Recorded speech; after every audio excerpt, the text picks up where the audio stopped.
નમસ્કાર, ન્યૂઝ 18 ગુજરાતીમાં આપનું સ્વાગત છે। આપની સાથે હું છું કોમલ। સમાચારની શરૂઆત કરીએ તો અમેરિકાના ટેક્સાસમાં વરસાદે તબાહી મચાવી દીધી છે। ટેક્સાસમાં મુશળધાર વરસાદ બાદ ભયંકર ફ્લેશ ફ્લડની સ્થિતિ જોવા મળી રહી છે। જ્યાં જુઓ ત્યાં પાણી જ પાણી જોવા મળી રહ્યું છે।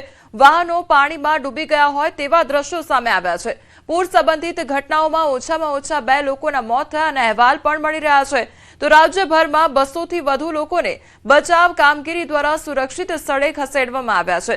ટેક્સાસની નદીઓ જોખમી સપાટીએ વહેતા અનેક રસ્તા અને પુલ બંધ કરાયા। તો વધુ ભારે વરસાદની આગાહી વચ્ચે ટેક્સાસ પ્રશાસને લોકોને બિનજરૂરી મુસાફરી ટાળવા અને સતર્ક રહેવાની અપીલ પણ કરી છે।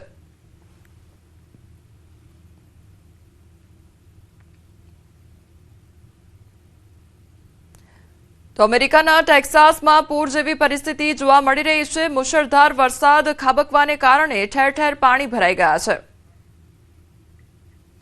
આ તરફ રશિયામાં ભારે વરસાદ બાદ પૂર જેવી સ્થિતિથી લોકો બેહાલ થયા છે। દ્રશ્યોમાં જોઈ શકાય છે કે અનેક વાહનો પાણીમાં તરતા જોવા મળી રહ્યા છે। મોટાભાગના વાહનો ક્ષતિગ્રસ્ત થઈ ગયા છે। ભારે પવન અને વરસાદને કારણે ઠેર ઠેર રસ્તાઓ બંધ થયા છે, જેના કારણે વાહન વ્યવહાર પણ ખોરવાઈ ગયો છે। ઉરલ પ્રદેશમાં તો વધુ વિકટ પરિસ્થિતિ સર્જાઈ છે। આ પ્રદેશના 440 થી વધુ ઘરો પાણીમાં ગરકાવ થઈ ગયા છે। ધોધમાર વરસાદથી જનજીવન સંપૂર્ણ રીતે પ્રભાવિત થયું છે। હાલ લોકોને સુરક્ષિત સ્થળે ખસેડવા માટે બચાવ કામગીરી હાથ ધરાઈ છે। તો સ્થાનિક પ્રશાસન અને ઇમરજન્સી ટીમો સતત રાહત અને બચાવ કામગીરીમાં લાગી ગઈ છે।